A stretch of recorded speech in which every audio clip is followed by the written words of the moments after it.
peux me redire ce que tu viens de dire? Bah, ouais, j'ai un Ah, vélo, je fais mes courses en vélo, moi. tu fais tes courses en vélo, toi? Bah, bien sûr, j'ai assez plat ici. Il n'y a rien. Je Et pédale toi? tranquillou. J'ai un vélo violet avec un panier devant et un panier derrière. Non, je te crois pas. Si, je fais mes courses. En vélo, c'est mieux. Tu te balades, tu t'arrêtes où tu veux, tu vas boire un coup. Tu es en train de me dire que toi, tu te balades en vélo violet avec un panier devant et derrière. Non, je te Bah crois ouais. pas. C'est ça ou le pick-up diesel. J'ai deux solutions. C'est le pick-up diesel rouge ou le vélo de bonne femme. Je vais venir à Joula juste pour te filmer avec ton vélo violet. J'avais acheté une copine pour son anniversaire. La copine est partie, il me reste le vélo. Non, non, Bon, j'ai de pas quoi? On va parler des pectoraux aujourd'hui. des beaux Attends, pectoraux, là. Je suis en train de les bosser. J'ai trouvé un moyen de me refaire mon haut de pec. vas-y, raconte. Ah bah non, mais moi je le fais uniquement, tu sais, avec le câble. Je prends Ouais, mon câble et puis je monte comme ça, là, tu vois, regarde, hop, tu vas le voir, regarde, hop, hop, hop, hop, tu vois. Je le fais avec le câble. C'est-à-dire que, bon, en pec, j'avais pris un coup de, pas un coup de vieux, un coup de blessure, parce que j'avais fait des milliers de kilomètres, j'avais eu à m'occuper de mon fils, et la mère était partie et tout, fait 10 allers-retours pour le voir. Donc, d'année en année, les performances baissaient à cause des voyages et tout ça, puis je m'étais blessé en plus. Et je travaille, en même temps, je suis routier, tu vois, pour pas lâcher mon fils. C'est une nouvelle génération de femmes indépendantes avec ton argent. J'ai tout coupé, là. J'ai dit, c'est simple, hein, pas de pension, mon fils n'est pas scolarisé, mon fils n'a pas de logement, il n'a pas de chambre à lui, il n'y a pas de pension. c'est que ça enregistre là. Ouais, c'est pas grave, je m'en fous. Comment? Bah, je dis, ben voilà, je vais te faire venir les avocats. Bah, je leur dirai, il n'est pas scolarisé, il n'a pas de chambre, pas de pension. On ne peut plus rien dire là. Et tes pectoraux, ouais. Bah, mes pectoraux, ils sont bien, hein, j'arrive à les bosser un peu. Non, non, ils ont repris, j'étais content. Maintenant, on voit le haut des pecs, on les voit qui se trient quand je bouge comme ça. Je suis content. Tu vois pas, mais moi je les vois. Hop, la lumière est pourrie là. Je suis content. C'est naturel. Hein. C'est pas le haut de mes pecs, c'est pas un super point fort. C'est pas un point faible, mais c'est pas un super point fort. Bon, et comment on fait Pour pour avoir des pecs, développer ces pectoraux? Bah ouais, ça dépend. Si tu as un point fort épaule, ça va être très dur. Parce que c'est les épaules, les avant d'épaule qui prennent tout. Il y en a, ils ont beau rien faire, ou pas grand-chose, ils vont prendre en pec. Directement, dès qu'ils font du développé couché, ou même quand ils vont faire des épaules, tout prend. Le pec, il n'arrête pas de bosser. C'est variable d'un individu à l'autre. De toute façon, en général, pour faire les pecs, les meilleurs mouvements, c'est tout ce qui est développé avec halter, ou écarté avec halter, ou semi-développé, tu vois, c'est un espèce d'intermédiaire, tu vois, avec halter. Tu inclines plus ou moins le dossier pour travailler plus ou moins les fibres d'en haut, les fibres d'en bas. Alors, il y a des types très intelligents qui vont te raconter que on a fait les dernières études prouvent que l'inclinaison du dossier n'agit pas sur la sélection des muscles que tu vas travailler. Et il est ok. 9h48, c'est pas ton heure. Tu t'es levé Ouais, à 6 heures pour ouais, aller c'est pas, coacher. ouais, c'est pas mon heure, je suis levé Donc depuis moi, 6 ça va heures. mieux. Ça va mieux, moi. Je suis mort. Je suis En mort. ce moment, je suis en train de monter en force. Ouais, je suis mort. On Putain, laissera ça, c'est drôle, mais je j'arrive suis à la KO. salle, j'ai l'impression de rien faire. Et je dis, mais putain, mais mes barres augmentent. Oh putain, t'as vu, 200 par 10 au soulevé de terre. Je dis, merde, je suis facile, sans ceinture. Je monte à 2,10, j'en fais, ouais, ça se trouve, j'en fais 10 à 2,10. Il faut que je mette pas mal de magnésie parce qu'avec l'humidité, des fois, Ah ça ouais, putain, il fait chaud en ce moment, c'est vrai. c'est un peu chaud. Bon, heureusement, j'ai la clim. Hein. Ma salle de gym, elle est Ouais, climatisée. ouais. Mais bon, Ouais.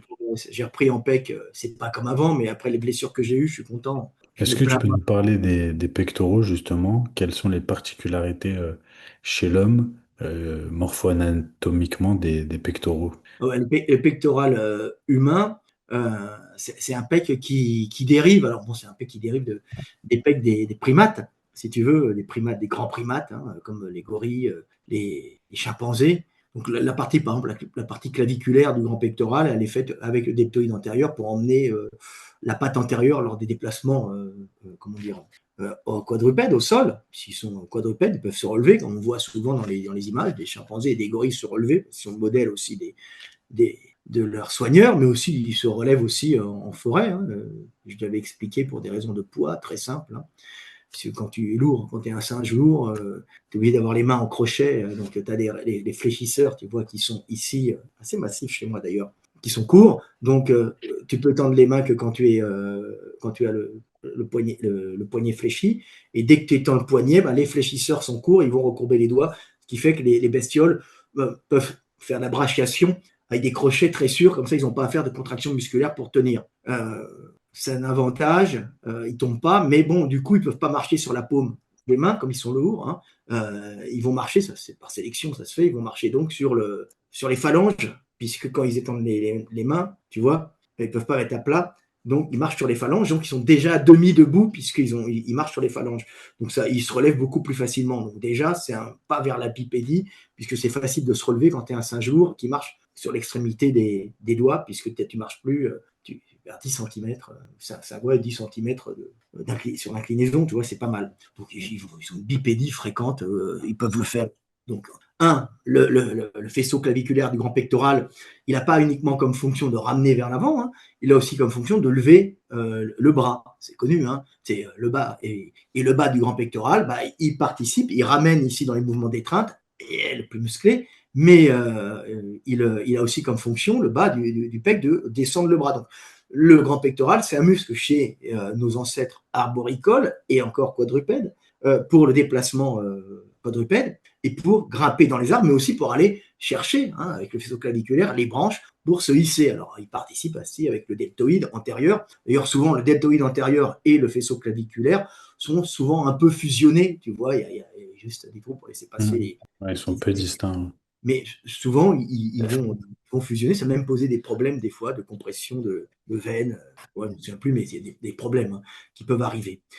Puisque techniquement, c'est un muscle assez similaire, quoi. Il s'accroche sur la clavicule, sur l'acromion, et ça forme une espèce de nappe qui lève. Tu vois. Bon, après, D'accord. le deltoïde, lui, est un peu différent, mais on va dire que la fonction du deltoïde antérieur et du faisceau claviculaire est souvent identique. C'est pour ça que quand on fait des pecs, tu as souvent des mecs qui vont prendre plus du deltoïde antérieur, tu vois, et moins des pecs, et puis d'autres plus des pecs et moins du deltoïde antérieur, parce qu'en fin de compte, le pec, avant, hein, le pec, le faisceau claviculaire, remplace souvent le lever de bras, le lever de bras, ou bien mais même ramener un peu, tu vois. Donc il y en a un qui va bouffer l'autre, donc il faut toujours faire attention. Il y a des mecs qui sont prédominance épaule, antérieure en général, et d'autres prédominance pec, faisceau claviculaire, et même le reste. Donc chez l'homme, bon, le pec, il sert à lever le bras, mais il sert aussi au mouvement d'étreinte. Et ce qu'on oublie souvent, c'est qu'il sert aussi des fois, hein, à descendre le bras, ramener le bras le long du corps, hein, et particulièrement dans les mouvements de traction. Un mec comme moi qui faisait des championnats de traction, qui était très fort, j'ai de la chance, puisque quand je faisais des tractions, j'avais mon grand dorsal qui jouait, mais autant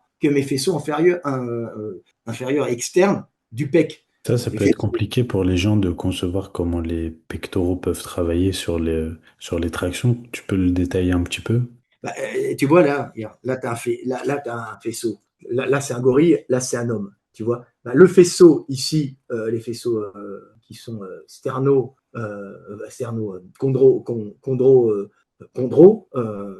qui vont s'attacher sur les cartilages costaux, tu vois, cet endroit-là, les faisceaux les plus en bas et les plus externes, ils vont tu vois, ils sont obliques comme ça, bah, ils vont descendre le bras lors des tractions. Donc, ils vont participer avec les grands dorsaux, avec le grand rond, et avec la longue portion de triceps, à ramener le bras de haut vers le bas. Donc, le pec, c'est un muscle qui a une forme d'éventail, si tu veux. Alors, quand on entend des connards, j'aime bien dire des connards qui disent oui, on a prouvé que faire du développé incliné, ça ne développe pas plus le haut que faire du développé classique. Ce sont des connards, ça dépend des gens. Il y a des gens, ils vont tout booster d'un coup. Mais étant donné que le grand pectoral a une forme de delta, hein, un peu des éventails, bah, t'imagines bien que ces fibres elles vont tirer dans le sens des fibres de cet éventail. Donc plus tu es en haut, hein, plus ça va ramener vers le haut, ramener vers le centre et ramener vers le bas. Évidemment, quand tu fais un mouvement d'écarté, tu imagines bien qu'ils vont tous travailler en synergie. Il y a des mecs qui ont de la chance, ils peuvent arriver à tout travailler, mais il y en a, ils sont obligés de localiser vers le bas et après de localiser vers le haut pour avoir un ensemble du pectoral. Travailler, Ça, moi, par exemple, moi, ça pour avoir le haut justement. du pectoral, je me fais chier à faire du câble, tu vois, comme ça, parce que c'est pas évident. Donc, je ramène vers l'avant. Et puis, moi, j'ai le bas du pec à la base et le deltoïde antérieur. Il me manque ici, tu vois. Donc, mais j'ai du pec, tu vois, j'ai un gros pec, mais qui va être bouffé par le bas qui est plus gros à la base, qui était plus gros à la base. Maintenant, il a été déchiré, donc je vais te compenser.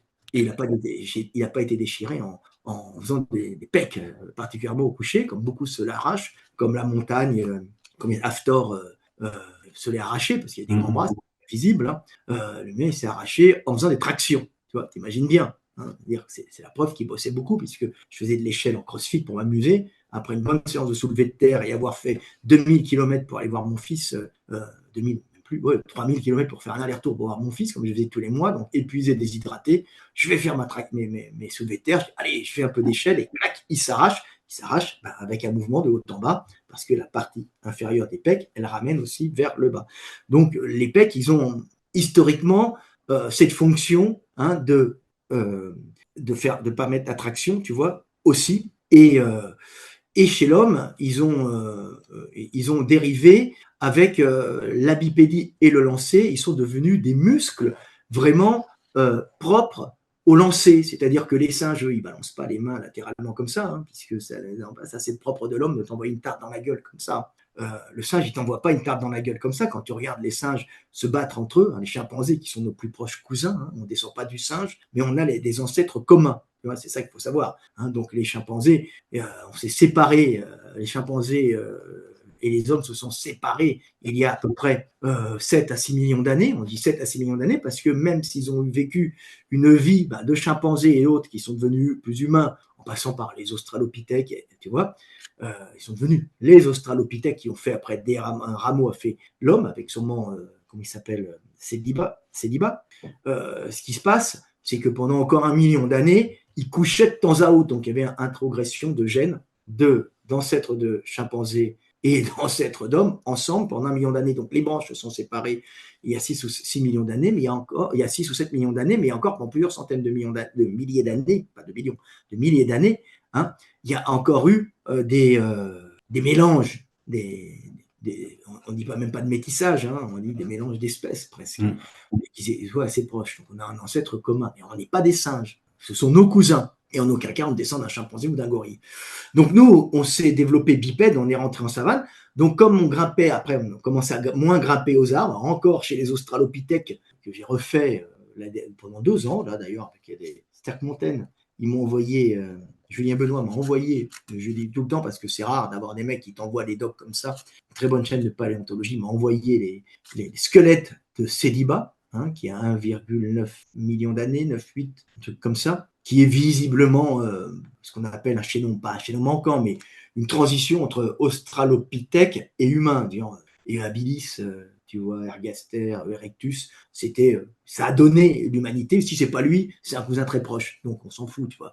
Et tu t'aperçois qu'il a des jambes de bipède, un bassin de bipède, il a des pieds, il a plus de pouces, d'orteils opposables, hein, c'est des mains, hein, il est plus quadrumane, il peut encore serrer très fortement le pied, mais par contre, il marche bipède, il a un cul un peu plat, mais on dirait un humain, sauf qu'il n'a pas des jumeaux pour restituer l'énergie comme nous. Il marche bien, mais pas économique, mais il marche très bien. Il peut traverser la savane. D'ailleurs, il n'a pas de poils, comme j'ai expliqué, tout noir avec les cheveux crépus, des jambes relativement courtes et des grands bras parce qu'il grimpe, mais il n'a pas encore pris cette forme de pectoraux typiquement humains et d'épaules typiquement humaines, qui est une épaule qui a été faite pour le lancer et enserrer un bébé, porter des choses dans les bras et surtout lancer. Puisque les singes, quand tu les vois, hein, eux, ils tapent de haut en bas puisqu'ils grimpent. Ils sont très puissants pour taper de haut en bas, hein, mais ils ne sont pas bons pour faire de la rotation de buste et jeter des choses. Et notre pec, c'est vraiment notre épaule et notre grand pectoral. C'est un muscle qui a été sélectionné sur des centaines de milliers d'années pour pouvoir lancer des cailloux pour se défendre et en même temps chasser et tuer à distance. On est le seul animal à être capable de tuer à distance en lançant. Et c'est ça qui nous a donné notre supériorité aussi, c'est cette capacité de libération de la taille. Hein. On a une taille qui devient mobile, le singe ne l'a pas. Hein. Il y a des grands zoïdiaques qui montent derrière, un gros bide rempli d'intestins et de côlons pour pouvoir digérer encore beaucoup de végétaux. Nous, la bouffe, ça change. Hein. On intègre de plus en plus de nourriture animale, donc rétrécissement du système digestif, moins besoin de fermenter des aliments dans un gros côlon et puis dans des intestins avec plein de bactéries qui coupent les fibres de cellulose pour en tirer les éléments nutritifs pour la croissance et la vie des individus. Donc, moins d'intestin, plus d'estomac, plus acide. Hein. On n'a pas un estomac de charognard, hein, comme disent les débiles qu'on entend sur Internet. Hein. On a un estomac qui est relativement acide, mais rien à voir avec un estomac d'acidité de chien, comme ils disent. Non, non, non. Il peut être très acide ou moins acide, mais c'est surtout parce que l'homme est très testé au niveau de l'acidité, donc il y a des variations mais ça n'a rien à voir avec un chien, un chat ou un charognard de type vautour ou hyène ou autre, qui sont capables même de dissoudre des os dans leur estomac. Hein. C'est comme le sang d'alien. Tu mets ton doigt dedans, tu le laisses un peu, j'exagère, il reste pas l'os, mais ça brûle. Hein. L'estomac de l'homme, il est acide. Tu as vu, quand tu as des renvois, des fois, tu te brûles, et des gens, ils se brûlent la trachée, ils ont des hernies hiatales, ça remonte, et ils font même des inflammations et des cancers dus à une remontée acide, mais ça n'a rien à voir avec l'acidité d'un véritable un carnivore total. On est resté un peu omnivore. Donc nous, on chasse, donc on peut se développer comme ça, on peut lancer, et on grimpe de moins en moins aux arbres. Alors il y en a encore comme moi qui sont très forts en traction, hein, mais globalement, on perd un peu cette capacité à se tracter. D'ailleurs, tu vois souvent le point faible des cultos, c'est souvent le dos. Hein. Mm. C'est un truc souvent difficile à rattraper. Hein, puisque c'est un truc qu'on a perdu, les grands dorsaux, on continue à grimper, à l'armée il en faut, chez les pompiers il en faut, mais globalement, c'est un muscle qui est devenu beaucoup moins utile dans la survie, puisque avant c'était un muscle qui te permettait de grimper dans les arbres pour fuir les prédateurs et te réfugier. Donc c'était la survie, ça passait par ton grand dorsaux, tes biceps qui permettaient de grimper. Alors les biceps, on les conserve bien, mais le problème c'est que les grands dorsaux, ça se maintient, mais beaucoup moins, c'est moins fait pour se hisser dans les arbres ou passer les murs, ça c'est à l'armée, mais en général, ça ne sert pas à ça. Par contre, les pectoraux se sont complètement modifiés pour lancer.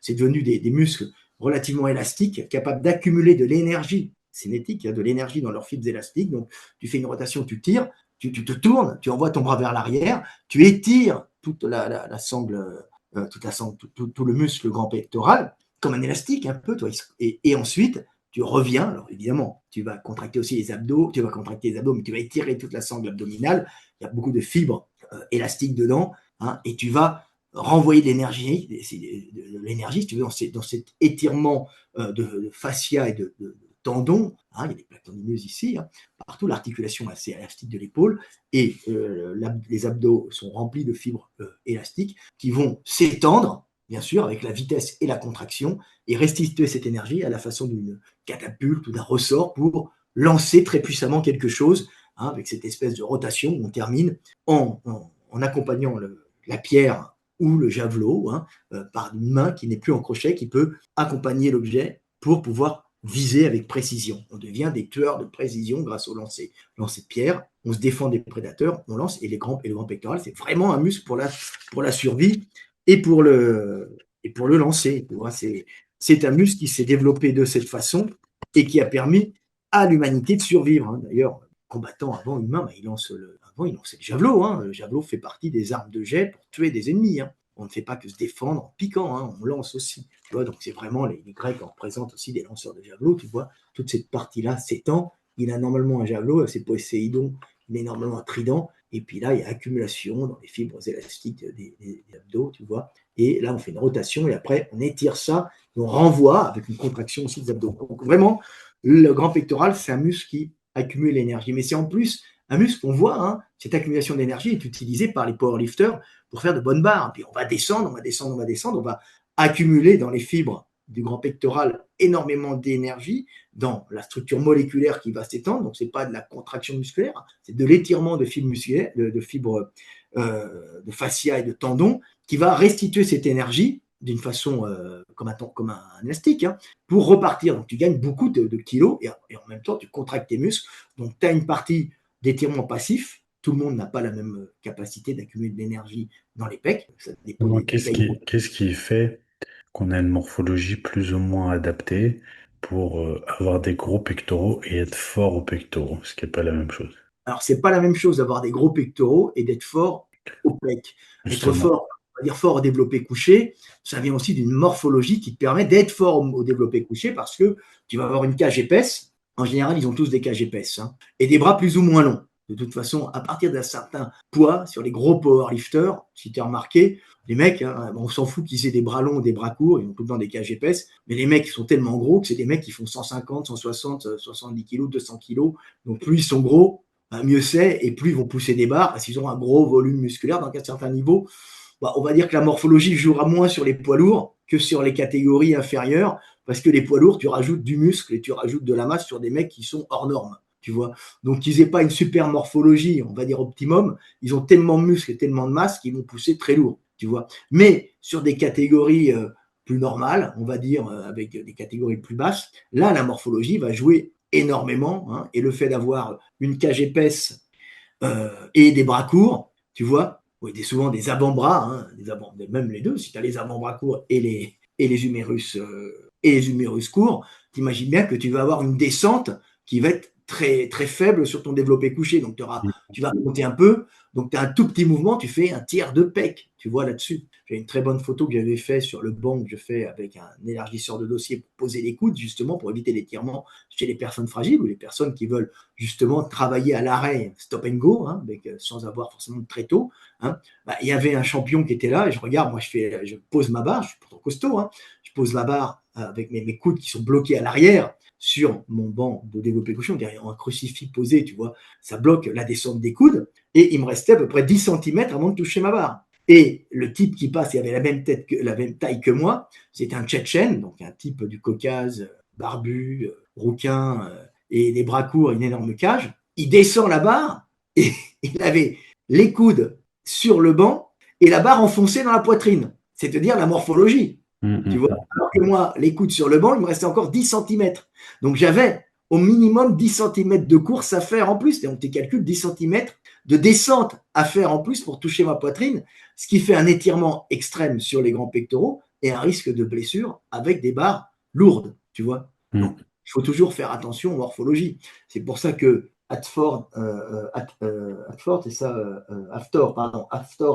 la montagne, comment il s'appelle son nom de famille, qui a fait, Ouais, Thor, c'est Hafthor Björnsson? Non, c'est pas ça. Voilà, Björnsson, qui a un record. Attends, je vais regarder, mais je crois que c'est ça. JP, il a fait 510 ou 512, je ne me souviens plus, au soulevé de terre, qui est un gars longiligne de plus de 2 mètres, je ne sais pas, 2 mètres 5, 2 mètres 6, je ne sais pas, il est énorme. Il faisait entre 180, 150, 170, 180 kilos, même plus. Hein. Et Björnsson, c'est ça. voilà. Et alors lui, Gundin dit ouais, il va battre tous les records. J'ai dit non, il n'aura jamais un coucher et il risque de s'arracher le pec. Et non, non. Et ben, bien sûr, il s'est arraché un pec puisqu'il avait des grands bras. C'est bon d'avoir des grands bras pour aller faire un soulevé de terre classique, tu vois, mais c'est pas bon pour aller faire un coucher. Donc c'était évident qu'il avait le risque de tout s'arracher vu sa morphologie, tu vois. Il était en forme, hein. Comme dit, on s'arrache tout le temps, on se blesse quand on est en forme. Plus que qu'on n'est pas en forme, puisque quand on est en forme, on va pousser la machine à fond et malheureusement, tu es en forme, mais ta structure n'est pas capable de résister au gros poids que tu manies et que tu crois être facile à manier, puisqu'il y a la capacité de contracter son muscle et puis la capacité de résistance de l'organisme. Donc, et la structure elle-même, tu vois. Donc lui, c'est bien arraché un pec, et puis il n'est jamais revenu. Hein. Il voulait montrer qu'il allait faire un record aux 3 mouvements, mais il n'a rien fait du tout. Il reste au soulevé de terre, ce que j'avais dit, parce que là, c'est plus safe pour lui, il risque rien. Et quelle est la morphologie maintenant idéale pour avoir des gros pecs? Si on veut prendre du muscle, avoir des gros pecs. La morphologie idéale, c'est avoir des gros pecs à la base. Autrement, tu n'as pas de pecs. Si tu n'as pas de pecs, c'est Mais vraiment des. c'est-à-dire une cage, comment? Des bras, comment? Après, tu as l'épaisseur de cage. Tu peux ne pas avoir d'épaisseur de cage et avoir des gros pecs. Hein. Tu peux avoir une cage plate, une cage circulaire, une cage plus ou moins large. Mais bon, on va dire que pour avoir des pecs, il faut déjà avoir des pecs et puis il faut arriver à à localiser sur les pecs. Alors évidemment, tu as des types, quand ils vont faire, parce qu'on parle tout le temps de développer couché, c'est là-dessus qu'on s'affronte dans les salles de gym pour frimer. Tu vois, c'est je suis viril, je pousse plus que toi. Ah putain, il est fort, il a fait tant. Après, quand on sait que tout ça, c'est une question de levier et de génétique plus que de volonté, malheureusement, hein, tu reviens sur Terre et tu dis bon, bah, je vais faire avec ce que j'ai. Et malheureusement, il y a des types, ils vont tout pousser en triceps et en avant d'épaule, ils vont pas avoir beaucoup de pecs, et puis d'autres, ils vont pousser tout en pecs et pas beaucoup en triceps et en avant d'épaule. Donc il y en a certains qui vont être obligés d'essayer de désactiver les avant d'épaule et les triceps pour avoir des pecs, et puis il y en a d'autres, ils vont essayer alors il y en a, ils vont désactiver les triceps et les avant d'épaule pour avoir des pecs, et puis il y en a d'autres, quoi qu'ils fassent, ils ont des pecs et ils vont essayer justement de désactiver les pecs pour faire des épaules et des triceps, tu vois. Ça va être l'inverse, mais en général, quand tu as des pecs, des avant d'épaule c'est toujours très difficile de prendre des pecs, il faut arriver à les isoler. Alors pour Et les isoler, justement, le développé couché, c'est pas top, hein, voilà, puisque c'est justement. qui utilise les triceps, les avant d'épaule, les pecs. Et si tu as une prédominance avant d'épaule triceps, bah, tu es mal barré pour avoir les pecs. Donc le vrai truc pour isoler, c'est les développer avec halter, tu vois, ou ou les câbles, tu vois. Donc le but, c'est d'essayer d'isoler sur du développé alter. Alors, le développé alter, c'est facile quand tu n'as pas beaucoup de mouvements, hein. Tu prends, tu travailles, tu remontes, hein, ou tu peux écarter. Alors, en général, on fait un mixte, hein. On fait pas de l'écarté total, on ne fait pas une développée totale, on fait un espèce de mouvement bâtard où on va essayer de ressentir les pecs. Bon, si tu n'arrives pas à les ressentir, l'écarter, c'est pas mal, mais le problème, c'est qu'en bas, la tension va être très forte et tu peux avoir une rupture, hein, même, tu peux avoir une déchirure, donc une rupture tendineuse ou déchirure, sachant que le grand pectoral est un muscle qui est souvent lésé. On voit plein de vidéos comme ça sur Internet où les mecs s'arrachent les pecs, hein, et alors on revient moins bien d'un arrachement de pec que d'un arrachement de biceps. Il faut le savoir, un biceps, ça se remet facilement. Quand ton biceps, en tout cas le tendon est arraché, tu peux le remettre sur le radius facilement. Mais par contre, quand ton pec est arraché, tu auras beau le remettre, ça ne reviendra jamais vraiment comme avant. C'est une insertion de tendon assez complexe, hein, qui est en forme d'hélice un peu, tu vois. Donc, ce n'est pas un tendon tout rectiligne comme le tendon des pecs. Donc, on va dire la guérison d'un tendon va toujours poser des problèmes en pec. Il y aura un raccourcissement et on va avoir du mal à récupérer totalement. Surtout qu'on réimplante en général le grand pectoral toujours plus près plutôt que plus long, hein, puisque si tu le mets plus loin, tu vas tirer sur le muscle, tu veux l'arracher. Donc les mecs le réimplantent plus près au niveau de l'articulation un peu moins tendue. Moins tendu, tu vas bien sûr avoir une rétraction et tu vas avoir un muscle qui va être plus difficile à étirer, donc encore plus fragile. Tu vois, c'est un problème sur les grands pectoraux. Tu vois. Donc l'idéal, c'est bien sûr le développer halter, écarter halter, câble. Tu as très bonnes machines maintenant qui se font d'écarter. J'ai vu une machine coréenne qui était très bien. Maintenant, il y a pas mal de machines à écarter qui sont bien, à plaque ou à poids libre. Ça progresse, techniquement ça progresse, et on arrive, tu vois, on arrive à les développer, à faire des bonnes machines pour développer les pecs. Autrement, l'unilatéral, c'est aussi un moyen de bien développer le grand pectoral. On voit souvent Gundil qui s'amuse à se mettre de côté sur les machines, tu vois, pour avoir l'étirement idéal, tu vois, et qui va pousser, tu vois, en terminant vraiment bien. Là, au lieu d'avoir la poussée qui fait ça, bah, il va se mettre comme ça pour pouvoir bien finir le mouvement et bien travailler les fibres en les ressentant bien, en finissant la contraction, tu vois, sans étirer totalement, mais en finissant la contraction pour bien isoler. Donc, il faut toujours utiliser les machines en utilisant leur potentiel au maximum, c'est-à-dire ou les deux mains en même temps, mais travailler bras par bras permet de faciliter le recrutement nerveux au niveau des fibres, puisque tu vas te concentrer que sur un muscle, donc tu vas être plus fort, tu vas être capable de monopoliser plus de fibres sur un côté. C'est pas mal de travailler en unilatéral, les pecs quand on n'a pas beaucoup, puis quand on a beaucoup aussi, c'est bien de les faire aussi comme ça, hein, c'est pas mal de les faire en unilatéral pour faire du recrutement et en essayant de modifier ton angle sur le banc pour pouvoir trouver l'angle optimal, et ça c'est un chemin personnel qui est propre à chacun, hein, pour pouvoir localiser, pour pouvoir arriver à localiser sur ton grand pectoral. Donc il y a tout un ensemble de travail, il faut aussi travailler l'angle, hein. Alors, sur les machines, tu te t'appliques plus ou moins, pour travailler aussi les pecs, ben, tu vas chercher l'angle optimal sur le banc en mettant ton banc plus ou moins incliné. Alors, les pseudo-experts qui ont les dernières études ont dit que, te diront non, c'est tout le temps pareil, qu'on soit incliné ou pas. Ben non, pas du tout, c'est un muscle en éventail. Ce sont des études de merde faites par des connards. Il faut savoir que Ouais, souvent, est-ce que tu peux expliquer pourquoi ça n'a pas de sens ce qu'ils disent? ah bah, parce que tu vois la forme d'un muscle en éventail, Hmm. les fibres vont tirer dans le sens, dans le sens de leur positionnement. Donc, si tu as des fibres qui partent vers le bas, d'autres vers le centre et d'autres vers le haut, bah, tu imagines bien qu'il y en a qui vont recruter en allant vers le bas, d'autres en allant vers le centre et d'autres en allant vers le haut. Donc, tu vas changer ton positionnement sur le banc pour pouvoir recruter soit le haut, soit le milieu, soit le bas, en sachant qu'il y a des mecs qui ont vachement de chance, quoi qu'ils fassent, ils recrutent l'ensemble, tu vois. Mais il y a quand même possibilité de récupérer un poids faible en choisissant l'angle qui te correspond le mieux. Alors, les dernières études ont dit que, hein, c'est des études, souvent, c'est les derniers de la classe qui sont en sciences dans le sport, hein, ils seraient allés ailleurs. Hein, le niveau en biomécanique du sport est souvent très mauvais, c'est des minables.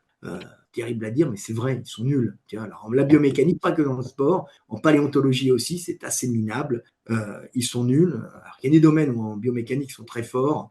Les mecs qui ont étudié les chevaux, c'est des passionnés, il y a beaucoup de fric. Et les types qui ont étudié, qui étudient le vol des oiseaux, alors là, tu as des mecs, c'est des fous furieux, mais alors, dès qu'on passe à la biomécanique humaine, on a l'impression que les mecs comprennent rien. Même pour la course, hein, c'est terrible à dire, on a l'impression qu'ils n'ont pas compris grand-chose. Tu vois, ça, c'est un peu compréhensible parce que c'est des façons de penser où les types pensent en positif, c'est-à-dire qu'ils pensent en contraction musculaire et ils oublient toute la phase excentrique qui met en tension les fascias. Et l'homme, hein, et tous les animaux, hein, sont faits pour marcher pas en contraction musculaire uniquement, mais aussi en récupération d'énergie, hein, d'une façon économique pour être plus performant et aussi surtout plus efficient. Hein. Et efficient, c'est-à-dire c'est la performance et économie. Hein, c'est-à-dire c'est qu'est-ce qui fonctionne le mieux et qu'est-ce qui consomme le moins. D'ailleurs, qui consomme le moins. Qu'est-ce qui fonctionne le mieux pour rapporter un maximum d'énergie plutôt qu'en dépenser trop. Ça, c'est comme ça que fonctionne le monde animal. Donc, c'est les fascias qui te permettent d'économiser beaucoup d'énergie. Pour les pecs,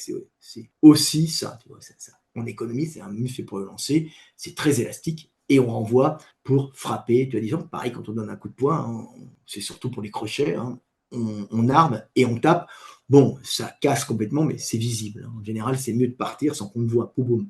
Dans ce cas-là, c'est uniquement on tape en positif sans accumuler l'énergie dans les fibres élastiques. Ça, c'est aussi important de savoir quand on travaille des pecs et travaille développé couché, on ne va pas travailler de façon identique si on est un bodybuilder qui veut du volume ou si on est un boxeur qui veut de la puissance sans avoir à étirer le muscle pour pas que ça se voit. Parce que si un boxeur va commencer à étirer quand il fait son pec, tu vois, le mec va le voir venir et tu auras beau donner un coup de poing fort, le type va l'éviter puisqu'il va avoir un mouvement. En boxe, en général, il faut taper sans que le mec voit que ça parte. Hein, on a une vitesse, et c'est pour ça que les mecs travaillent souvent à l'influx. Donc ça, c'est moi qui l'avais apporté, parce qu'il y a un mec qui avait oublié avant. Maintenant, il y a de super entraîneurs de boxe partout, puis il y a tellement de fric dans le MMA qu'on a un niveau de coach sportif qui a explosé avec mes bouquins aussi, mais avec les pratiques du MMA et les pratiques du sport de haut niveau actuel.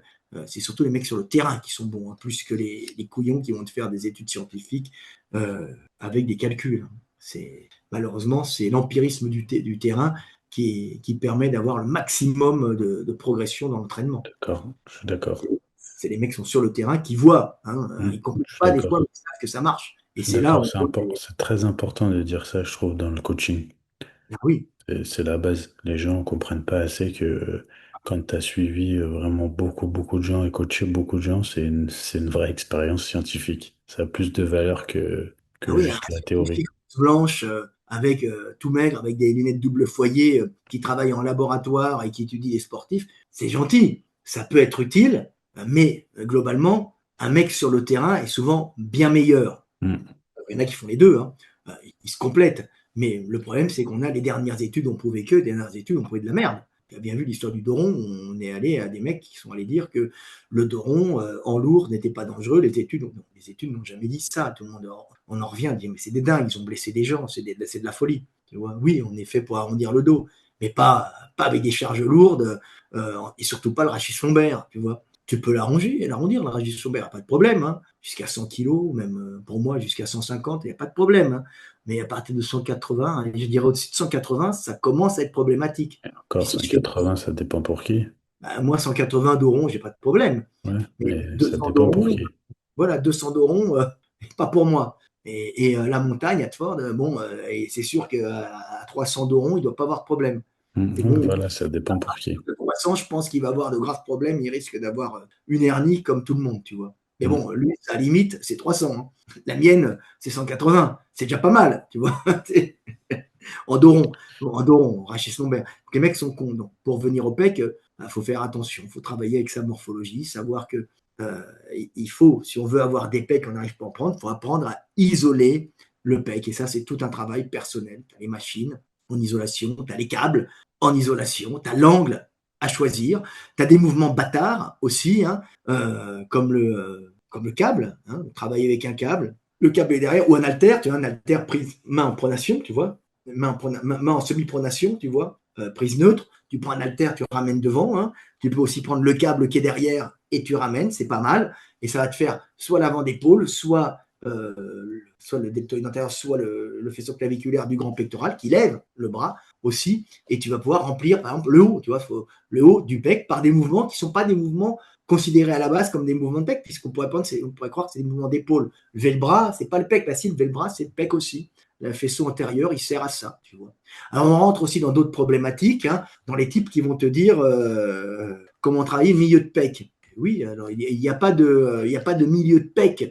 Les fibres du milieu des pecs, elles s'insèrent sur le milieu des pecs, mais elles vont jusqu'à l'extérieur du bras. Je dis oui, mais je crois que tu n'as pas compris le problème. Les types qui n'arrivent pas à travailler le milieu des pecs, c'est parce que les fibres plus profondes, qui s'accrochent un peu plus profondes, elles font des couches successives, vont grossir avant. Tu vois, en général, quand tu fais un mouvement, quand tu fais une contraction, tu as l'ensemble du muscle qui va se contracter, mais tu auras plus de contraction au départ, pour une question d'efficience, dans les muscles les plus tendus qui se trouvent au centre du muscle, tu vois. Et plus les couches sont superficielles, moins tu vas les monopoliser. Tu vois, les couches superficielles du pec, ben, elles vont surtout rentrer, elles vont être utilisées tout le temps, mais elles vont surtout rentrer en contraction à la fin du mouvement, puisque c'est celles qui s'accrochent au centre. Donc, effectivement, pour travailler le milieu des pecs, il n'y a pas un muscle au milieu des pecs. C'est les fibres qui s'accrochent sur le sternum qui sont superficielles. Et les muscles qui s'attachent sur les cartilages costaux, hein, il y a une épaisseur comme ça, le pec, hein, il part comme ça, il vient s'accrocher sur le tendon, tu vois, une forme d'éventail. Bah, tu as les muscles, les fibres les plus profondes s'accrochent sur le cartilage costaud, ici, tu vois, jusqu'à là, et les fibres les plus proches passent dessus, comme des couches de millefeuilles, et viennent s'accrocher sur le sternum. Donc, celles qui vont se contracter complètement le plus tôt possible, ça va être les fibres profondes. Et celles qui vont finir la contraction, bah, ça va être les fibres superficielles. Et les fibres superficielles, elles s'accrochent au milieu.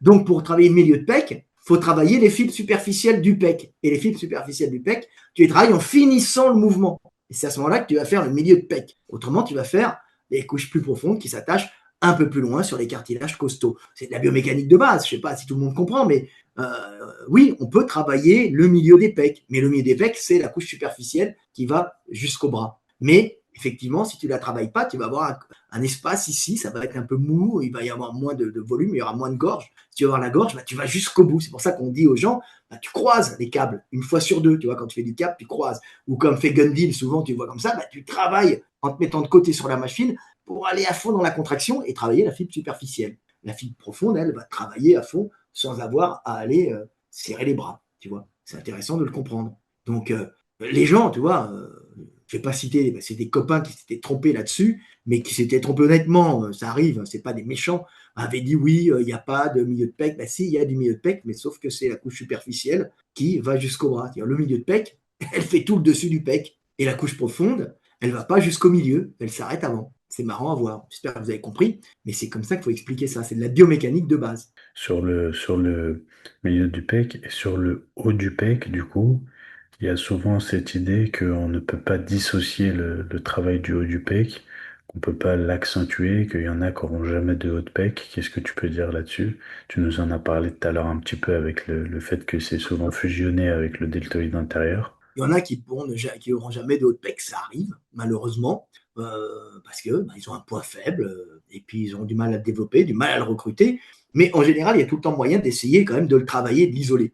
Il y a quand même possibilité. C'est chiant, c'est-à-dire au lieu de travailler tes pecs, tu es obligé de faire tes pecs plus du haut de pec. Tu vois, tu vas essayer de travailler, donc tu vas incliner plus ou moins le banc, tu vas étirer, essayer d'étirer au maximum pour le ressentir, tu vois, pour voir, et puis tu vas essayer aussi d'avoir une contraction totale.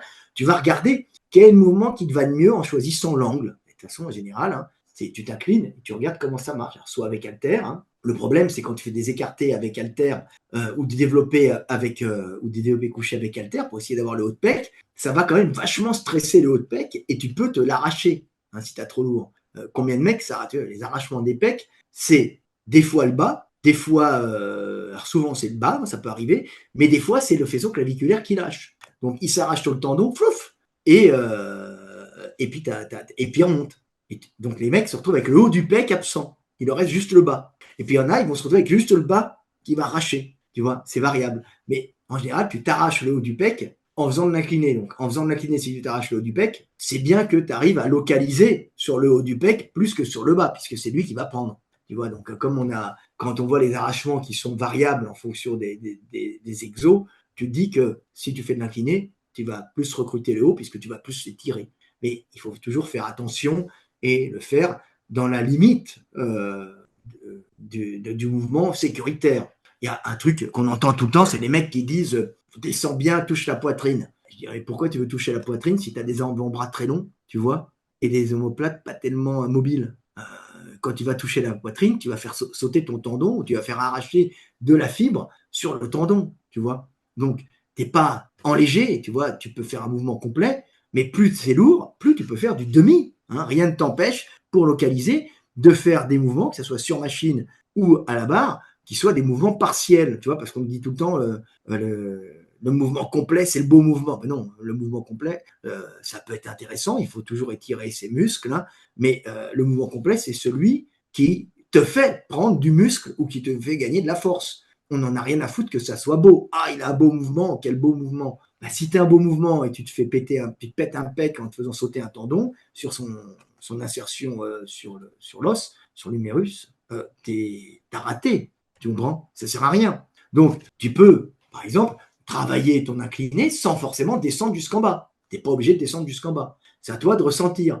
Par contre, évidemment, je te conseillerais de prendre à vide et de descendre jusqu'en bas pour étirer le muscle. Tu vois, pour garder de la mobilité. C'est important. Et aussi pour garder la mobilité articulaire, pour bien travailler l'épaule et puis faire péter les fibres de collagène qui risqueraient, les fibres des fascias qui risqueraient des fois d'être d'une façon un peu anarchique, trop rigide et former des espèces de nœuds qui risquent à la longue d'être des zones de fragilité qui vont avoir des ruptures lors des mouvements plus lourds avec des charges plus importantes. Donc il y a toujours un mouvement de stretch à faire pour casser les fibres de collagène des fascias et des tendons, tu vois, d'arranger tout ça, d'homogénéiser tout ça par des travaux d'étirement. Mais en lourd, tu n'es pas obligé de faire des mouvements complets, tu vois. En léger, oui, et puis progressivement, tu peux réduire ton mouvement. Bah, évidemment, quand tu es en concours, on te demande des fois de toucher la barre, de toucher la poitrine avec la barre. Tu es obligé. Mais ça, c'est parce que tu es obligé. Mais autrement, tu n'es pas forcé en lourd de faire un mouvement strict. C'est ce que j'explique. Tu peux faire du partiel. Rien ne t'interdit de faire du partiel.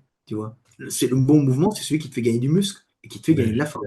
justement, c'est important, tu en as parlé tout à l'heure, de relativiser son amplitude vis-à-vis de sa morpho-anatomie et de pas se dire qu'il faut à tout prix toucher les pecs ou développer couché ou ce genre de choses, que ça n'a pas de sens et qu'on peut se blesser et ne pas recruter de manière optimale en faisant ça. Ah oui, c'est important de comprendre ça. Tu n'es pas obligé, tu n'as pas une règle, il faut toucher la poitrine. Non, tu ne touches pas la poitrine si tu es très lourd, hein, si tu ne peux pas. Le champion tchétchène que j'avais vu, lui, il descend. De toute façon, lui, il voudrait pouvoir descendre plus, mais il ne peut pas. Sa cage et ses petits bras l'empêchent. Donc, il va sûrement être obligé de faire du stretching. S'il veut bien développer ses pecs, il va être obligé de stretcher avec des haltères parce qu'avec une barre, il ne pourra pas étirer ses pecs. Mais par contre, il est safe. Il n'a aucun risque à la descente. Tu vois, il fait du travail lourd sans risque. Moi, si je fais un travail lourd, bah, la phase tout en bas, je sais qu'elle est toujours problématique plus la charge augmente. Tu vois, quand j'étais jeune, quand j'arrivais à partir de 160, 170, j'avais tout le temps peur que ça pète, tu vois, parce que la tension était trop forte. Je parle naturel, hein, moi, je ne prenais pas de produit, tu vois. Mais c'est pas évident. Et c'est risqué aussi, tu vois. Donc, j'aurais eu des bras plus courts, ça aurait été cool, tu vois. Et j'aurais su aussi l'importance du stretching et j'aurais connu le collagène. J'aurais pu monter beaucoup plus lourd parce que j'aurais eu sûrement des fascias, des tendons en meilleure santé grâce au complément de collagène hydrolysé en poudre que nous conseillons tous, tu vois, De ma marque à moi, bien sûr. voilà. Et au moment de stretching, important pour faire péter les fibres anarchiques et empêcher d'avoir une rétraction fibreuse susceptible de créer des déchirements dans le pec. Tu vois. Ça, c'est important. Donc, c'est toujours des trucs à prendre en compte lors des entraînements des pectoraux. Tu vois. Il y a un muscle très particulier chez l'homme, puisque c'est un muscle pour le lancer. Tu vois.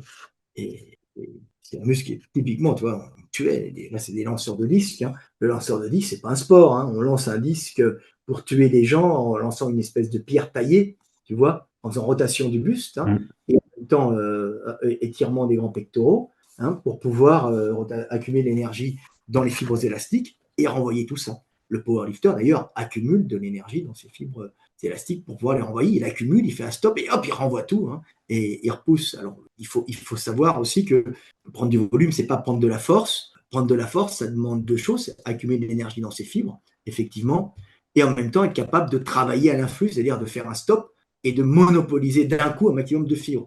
Donc, tout ça se travaille. Développer couché, style bodybuilder, on continue, on fait du mouvement en continu, c'est bien, hein, ça permet de choquer et de faire du muscle, mais ça ne va pas forcément te travailler ton système neuromoteur aussi bien que du stop and go qui va permettre d'arrêter, d'enlever l'énergie accumulée dans les fibres, des grands pecs, de mettre au repos ses pecs pour repartir uniquement en contraction positive lors de la phase positive, donc contraction musculaire sans utiliser l'énergie élastique dans les pecs. Ça permet aussi de prendre de la force et de faire des gains en force qui te permettent aussi peut-être de faire des gains en volume, puisqu'on travaille les deux, puisque plus tu seras fort, plus tu vas prendre lourd, plus tu prendras lourd, plus tu vas peut-être un peu prendre du volume. Donc on travaille la force et on travaille le volume, l'un permettant de faire gagner l'autre à chaque fois.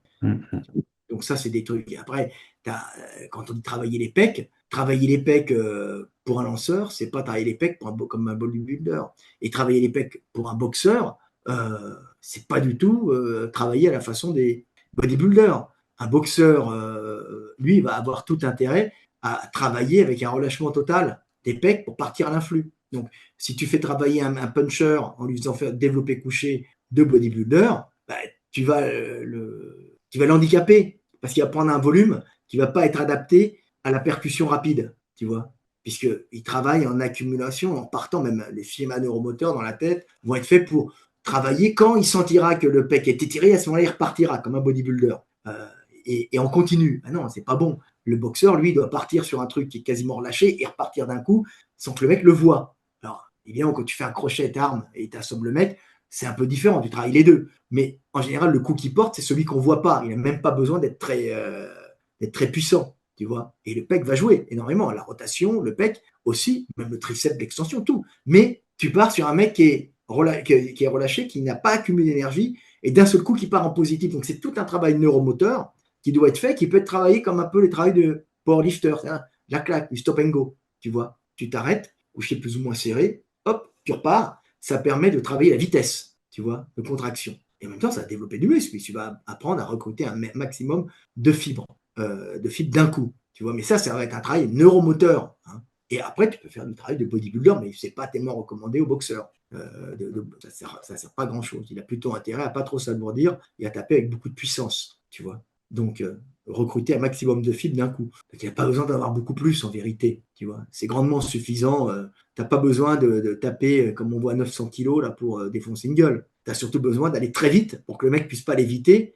Et c'est grandement suffisant quand tu tradis à l'impact pour que l'onde de choc, elle te fasse bouger le cerveau, ou elle reste, quand tu tradis, elle ne passe pas chez toi, elle passe chez le mec, c'est de la technique. Hein. Et le mec, il casse, et c'est pas toi qui casse. Et c'est pas toi qui va être l'onde. Tu vois, donc c'est tout un travail technique. Travaille très vite, tu n'as pas besoin d'être le plus fort. Les champions de KO, c'est pas ceux qui poussent 200 au coucher, tu vois. C'est ceux qui partent très vite. Après, les mecs qui font du poids, c'est encore différent. C'est avec une charge, c'est de la vitesse. Et là, les mecs, en général, sont très forts au coucher. Et en plus, très rapides, tu vois. Mais ils partent en incliné.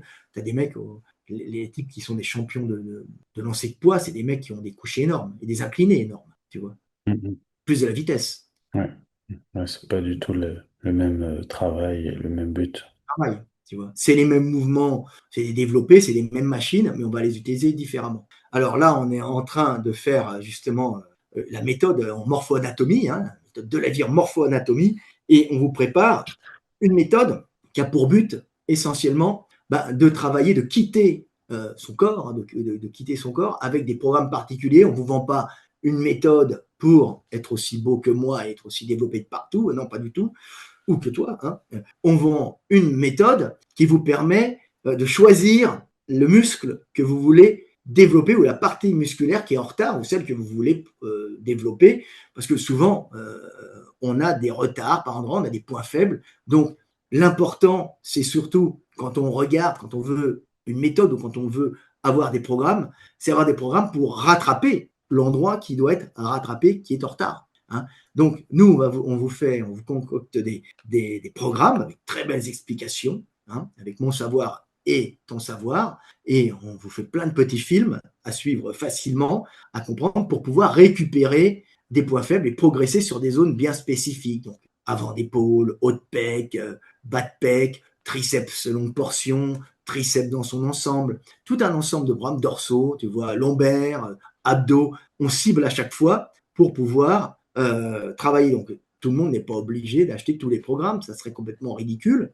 On achète des programmes en fonction de ses objectifs et de ses points faibles, pas de ses points forts, parce que si tu as un point fort, tu n'as pas besoin de le bosser, mec. Hein. En général, quand tu as un point fort, bah, tu C'est as de vrai. la chance. Et comme Samuel Hartmann, je sais que lui, il a un point fort cuisse et un point fort mollet et avant-bras, ce qui fait qu'il néglige presque ses cuisses puisqu'il n'a même pas besoin de les bosser, elles sont énormes de base. Et s'il les bosse, elles vont devenir énormes. Alors des fois, il Et prend un peut-être peu. qu'il pourrait acheter ton programme spécial biceps. Voilà, il pourrait acheter mon programme spécial biceps. J'ai vu qu'il avait pris quand même, là, mais c'est l'histoire des points forts. Samuel, qui est un ami, j'aime bien, il rentre dans la catégorie, j'ai des énormes avant-bras de base. Donc en ayant des énormes avant-bras de base, il va avoir un problème, surtout dans les fléchisseurs, tu vois, le brachioradial, il est très gros, il a un gros brachial, il va avoir un problème pour développer son biceps. Donc on rentre, tu vois, dans la catégorie, c'est merde, comment faire pour isoler mon biceps quand j'ai des gros avant-bras, un gros brachial, tu vois, en dessous, comment j'ai faire? Et ben c'est là où les programmes de Delavier arrivent, hein, la méthode morpho-anatomie ou anatomomorphologie, on s'en fout. Et là, tu choisis en fonction de ton point faible ou de ton point fort. Et c'est toujours les mêmes choses qui reviennent. Hein. En général, c'est le biceps mangé par l'avant-bras et le brachial mangé par le biceps et le brachio-radial. Tu vois, moi, je suis plutôt dans le problème. J'ai l'avant-bras, il est gros, mais quand même, il est bien, mais qui est mangé par le biceps. Je suis obligé de désactiver le biceps et de localiser sur le brachial, sur le brachio-radial. Heureusement, j'y arrive facilement. Il y a des gens qui vont avoir beaucoup de mal. Pareil pour les mollets, pareil pour les ischios, pareil pour les fessiers. Il y a des mecs qui vont relever leur buste en fessier, qui vont, oui, relever leur buste en fessier, d'autres en ischio, tu vois. Il faut apprendre à déconnecter l'un pour travailler l'autre et à choisir un peu les mouvements qui te vont, les amplitudes qui te vont. Et c'est pour ça qu'on va offrir tout un panel d'entraînement permettant de quitter, hein, de faire du tuning sur ton propre corps et de devenir celui que tu rêves d'être.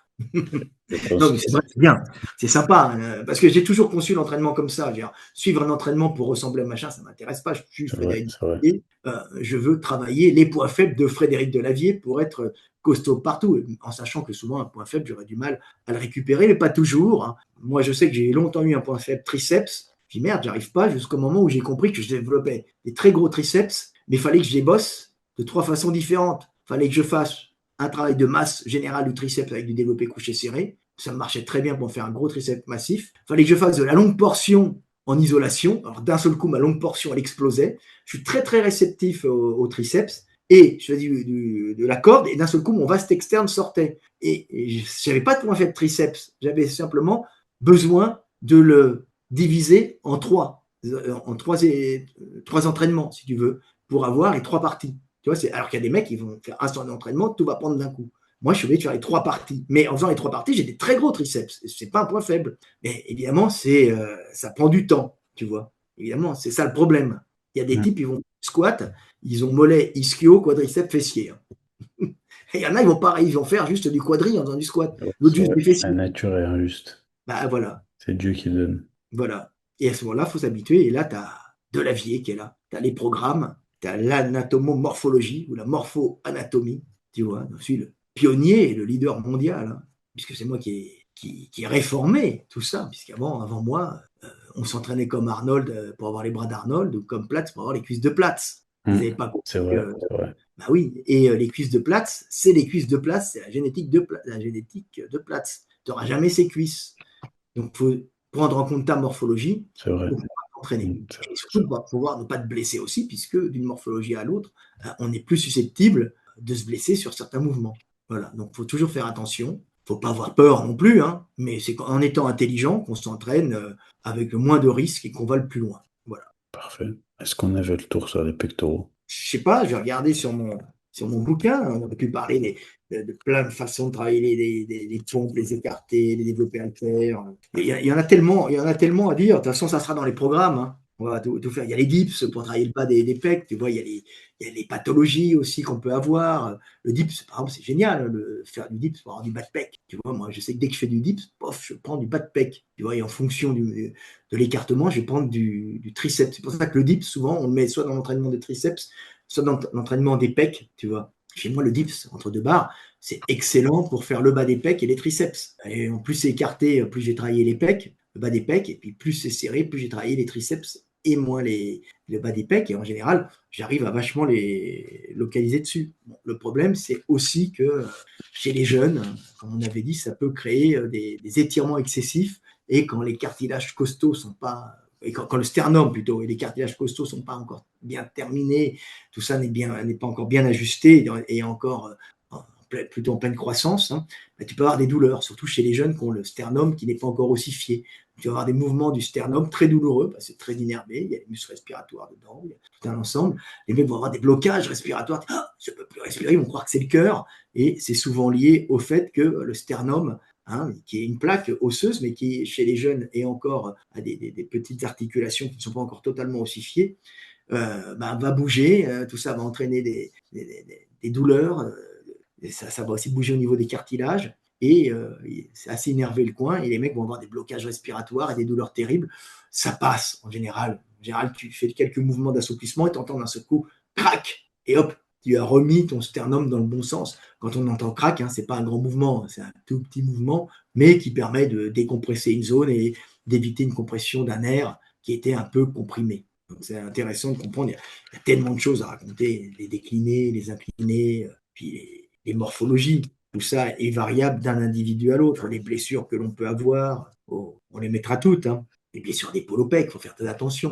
Les gens ont souvent des blessures ici. Alors c'est souvent la blessure qu'on a mal ici. On croit qu'il y a où tu as le tendon qui est tiré, ou quand tu fais du coucher, tu as le chef long du biceps qui va sortir de sa gouttière. Tu vois, il faut faire attention. Quand tu vois que tu étires trop et que tu as des douleurs, bah, essaie de resserrer les pecs. Alors, les mecs qui disent ah, j'ai trop développé couché, ça me tire trop les pecs.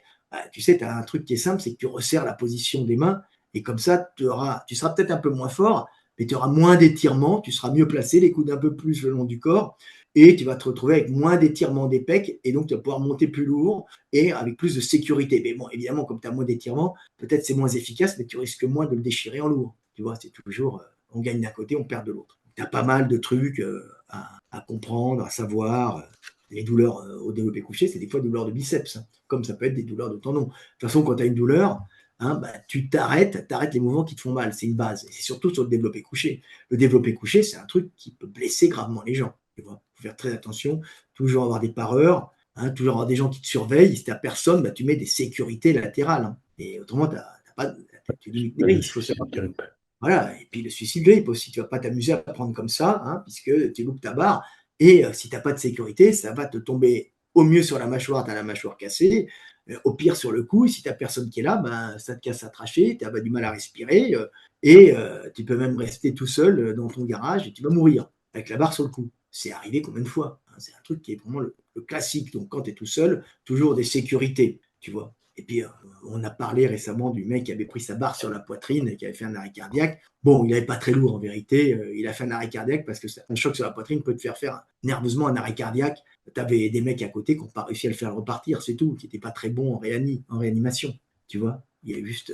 Il y aurait eu des gars qui étaient bons. Tu vois, il y aurait un défibrillateur, si le muscle était en fibrillation, comme ça aurait marché. Puis si juste c'était un arrêt, bah, le mec, tu aurais pu le faire repartir avec un bouche à bouche et un massage cardiaque. Mais bon, les gens ne sont pas tous formés. Mais c'est vrai de prendre un coup sur la. Moi, j'ai vu des types prendre 220 et 230 kilos, ils ne sont pas morts, hein, en compète. La barre, aïe, putain, ça a fait mal, mais il n'y a même pas de bleu, il y aura un petit bleu, puis c'est tout, parce que c'est des gros costauds, ou c'est même des mecs pas énormes, hein, mais qui étaient costauds. Et évidemment, tu as des types en moins bonne santé qui peuvent mourir. Moi, ce que j'ai vu, c'est des mecs qui ont pris sur le coup avec les pompiers et enfoncement de trachée. Heureusement, on était derrière, c'était pas des grosses barres, hein. Mais ça peut arriver. Donc, toujours travailler en pleine sécurité, quand vous êtes tout seul avec sécurité et avec pareur si vous êtes en salle. Le mieux, c'est sécurité et pareur parce qu'on rigole pas avec le développé couché. C'est pas anodin. Un haltère, tu le balances sur le côté, bon, au pire, tu le prends sur la gueule, ça va, faut pas exagérer, ça va ripper, mais une barre, tu restes coincé dessous et puis ça peut te tuer. Donc faites très attention, c'est un classique. Il y a tellement à dire sur la déchirure des pecs, tu vois, mais ça fait partie des blessures. Il y a deux types de déchirures, tu vois. Soit tu as la rupture tendineuse, soit tu as l'arrachement de fibres sur le tendon. Tu vois, ça casse à deux endroits. La rupture tendineuse va pouvoir remettre le tendon. C'est jamais top sur un pec, hein. C'est pas comme sur un biceps, hein, ou même un quadri, ça repart bien. Un pec, comme j'ai expliqué, à cause de la forme du tendon, c'est pas super.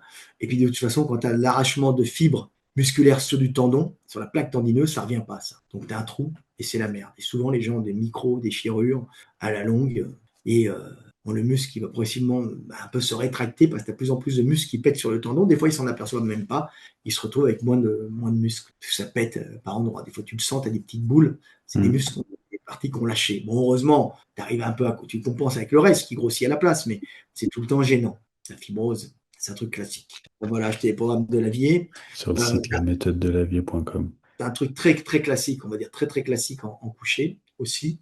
On va dire, j'ai beaucoup de mecs qui m'appellent avec des très grosses douleurs acromioclaviculaires à cet endroit-là. Tu vois, sur le dessus, là, quand tu tapes à la zone entre la clavicule et l'acromion. L'acromion qui protège l'articulation sur le dessus du bras. Tu vois, les singes, ils ont l'articulation de travers. Quand ils montent le bras, il n'y a rien qui empêche, il n'y a pas d'acromion. Ils peuvent lever le bras très haut, accrocher des branches, des mouvements de circonduction sans problème. L'humain, lui, il est bipède, donc il a une espèce de promontoire osseux, l'acromion, qui permet de protéger des coups qui viennent par-dessus, tu vois. Et ça protège, mais en même temps, ça gêne puisque ça va risquer de faire des frottements à la longue. On n'est pas fait pour faire du développé couché ou faire des élévations latérales en permanence ou des développés devant. Donc, certaines personnes vont générer des pathologies, mais au développé couché, cette partie protectrice de l'acromion et la clavicule, quand tu fais du développé couché ou du dips, tu vas générer, surtout si tu pontes et en dips, une poussée vers le haut qui va faire que l'acromion et la clavicule vont se désolidariser. Tu comprends? Et il va y avoir une luxation acromio-claviculaire. Les gens ont super mal, et puis dès qu'ils font du coucher, ça fait une douleur terrible à cet endroit-là.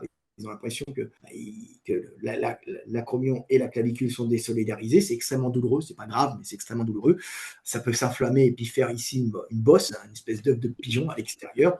Donc le truc, quand on a ça, le truc est classique, hein, c'est en dehors de prendre du collagène pour permettre d'avoir assez d'acides aminés entrant dans la composition des tissus conjonctifs et la régénération, si tu veux, une alimentation qui est un peu carencée. Le truc, c'est de continuer à s'entraîner en évitant toutes les poussées vers le bas pour ne pas accentuer cet étirement, hein, de cette zone-là et ne pas accentuer l'inflammation. Donc, quand tu as une douleur acromioclaviculaire fréquente au dips ou au coucher, ben, tu vas arrêter ton coucher et ton dips et tu vas remplacer ça par de l'incliné et des épaules, tu vois, pendant quelques temps, un mois ou deux. C'est pas ce que tu vas perdre, hein. Tu vas perdre un peu sur le bas de pec et tu vas gagner sur le haut, hein, et sur les deltoïdes, c'est pas grave, hein, mais tu vas faire des poussées verticales. Là, ça va te restabiliser, hein, ça va te pousser l'articulation dans l'autre sens, donc ça va te limiter l'étirement.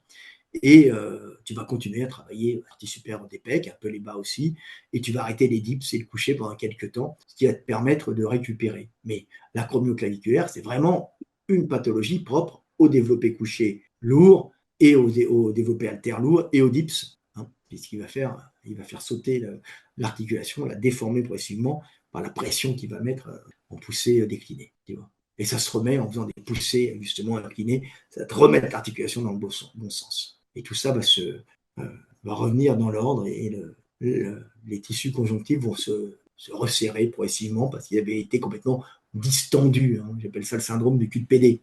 Si tu étires trop des tissus, ils vont finir par se déformer, ne plus revenir à leur forme initiale et créer des inflammations et des douleurs. Donc il suffit d'arrêter quelques temps pour le gay, la sodomie, pour revenir avec un sphincter de taille normale, et pour le bodybuilder, d'arrêter le décliné et le coucher ponté pour que son ligament et son articulation reviennent dans sa position initiale avec, et pas trop étiré. Ah ben, c'est Là, arrêtons là.